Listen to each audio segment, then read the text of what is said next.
Владислав Ардзинба – человек, имя которого чтят в Абхазии все, от мала до велика, основоположник современного абхазского государства, верховный главнокомандующий, ученый и просто человек, который посвятил борьбе за независимость Абхазии всю свою жизнь. Участники встречи делились воспоминаниями об Ардзинба, рассказывали, какой след он оставил в жизни и судьбе каждого. Можно о нем много говорить хорошего, но я просто скажу вот о своих отношениях, которые у меня сложились, честно говоря, с Владиславом Григорьевичем.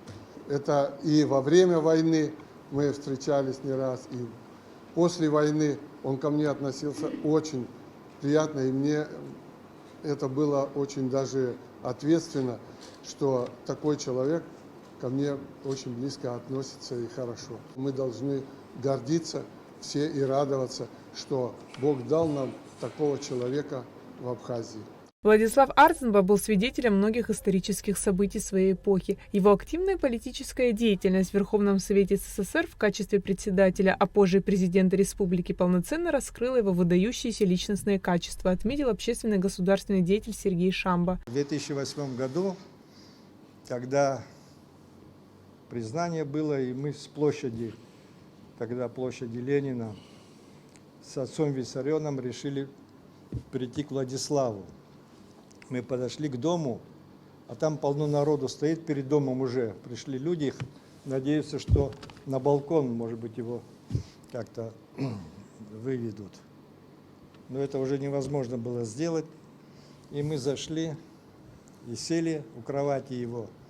В ясном уме, улыбаясь, видно было, что он радуется тому, что увидел результат своего такого невероятного труда. Человек увидел, что он сделал самое невероятное, самое сложное, что есть на свете. Для политика, я думаю, что важнее этого ничего быть не может. Увидеть такой результат. Создать независимое государство. Каждый из присутствующих вспоминал свою историю, связанную с Владиславом Ардзинба, давая молодому поколению возможность узнать немного больше того, что написано в официальных документах и биографии. Вообще отношение человеческое такое, я не знаю, я был горд и счастлив и по сей день, что мы имели во время войны такого лидера. Я даже не представляю, как бы мы вышли с этой ситуации. Вот даже работая после войны, не имея ничего денег, но мы были более сплоченной, трудились, стесняясь. Мы не могли себе позволить такую роскошь что-то не делать.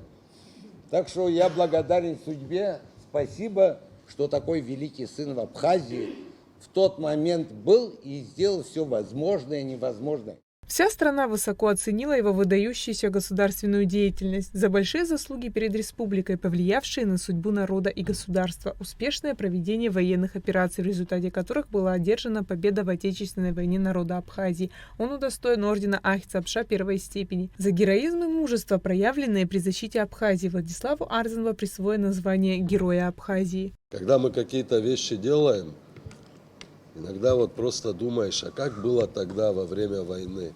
Было же непросто. Мы сегодня зачастую какие-то вещи начинаем думать, а вот нам тяжело, а вот этого нет, а того нет. А потом просто пытаешься себя поставить вот тот период и понимаешь, что сейчас у тебя есть все. Просто нужно желание и делать.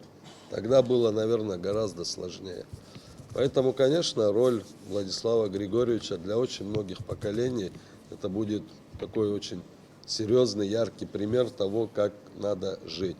Жизнь и поступки Владислава Григорьевича можно описать как образец беззаветного служения своему народу. Подлинно историческим испытанием для молодой республики стал и послевоенный период, когда Абхазия оказалась в экономической блокаде, политической изоляции и подвергалась жестокому давлению внешнего мира. Этот сложный, как и другие, этап был пройден в том числе благодаря усилиям и самоотверженности первого президента. Качества лидера Владислава Ардзинба, раскрывшиеся в период освободительной борьбы, сыграли решающую роль в исходе Отечественной войны народа Абхазии 1992-1993 годы и по праву снискали ему всенародную любовь. Айлита Арутюнян, Даниил Ханагуа, Абхазское телевидение.